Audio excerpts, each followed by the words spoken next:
Prince Harry and Meghan Markle are in something of a bit of a dilemma. But as ever with the ex-royal couple, what is the bigger problem?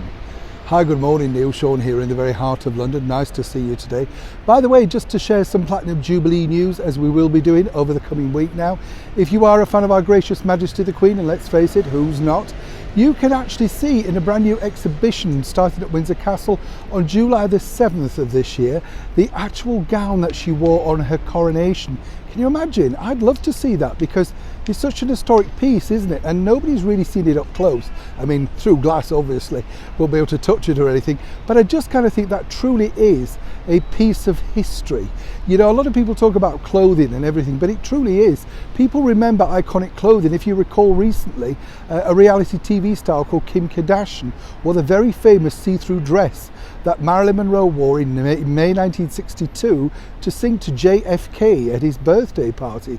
And that really was a reasonable price when Marilyn paid for it, and now worth literally millions. That's the price of fashion, isn't it? But as I say, if you get an opportunity and you are in London and you fancy getting close to some royal history, then really that is the exhibition for you. Back as ever though to your breaking royal story of the day. It's interesting, isn't it, with Harry and Meghan, because we often see them as a duo that are locked together, bostick tight as it were, and seemingly don't disagree on anything. But of course not everything is as rosy in the garden as we're led to believe, as we recently saw with those pictures of Harry and Meghan at that polo match in which, rather motherly, she wiped off her lipstick after kissing him in a celebratory for coming second. You know, no one likes to be second, but at least he came second. Good for them. And then, of course, we've seen various situations where Harry's had to tell her to turn round when there's been a flyover, the troop in the colour, things like that, you know. So obviously there are little sort of glitches within any relationship, as we all know. But now, according to a very good source, there's an even bigger glitch, and this time it's truly only one that can be resolved by Meghan Markle herself. So let me explain. As we know, of course, sadly her father is in hospital, battling away again. You know, he's had quite a few setbacks of late, as his daughter Samantha pointed out.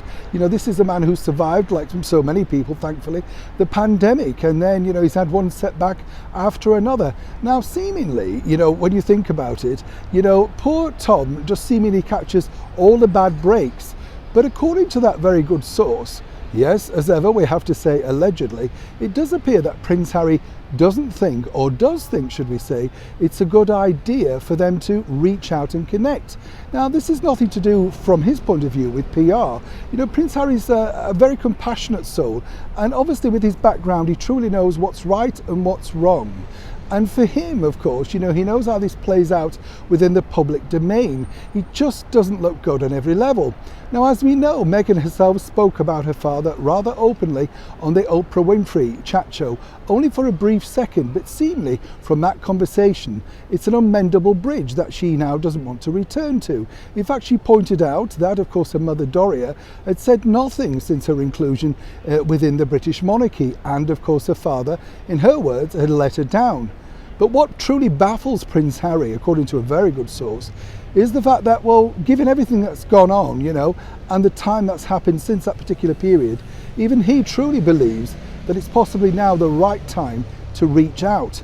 And let's not forget, he himself didn't exactly leave on glowing terms with Mr. Markle Sr., so perhaps he's having a crisis of conscience too. As ever, when I know more, you'll know more. Neil Sean in the very heart of London.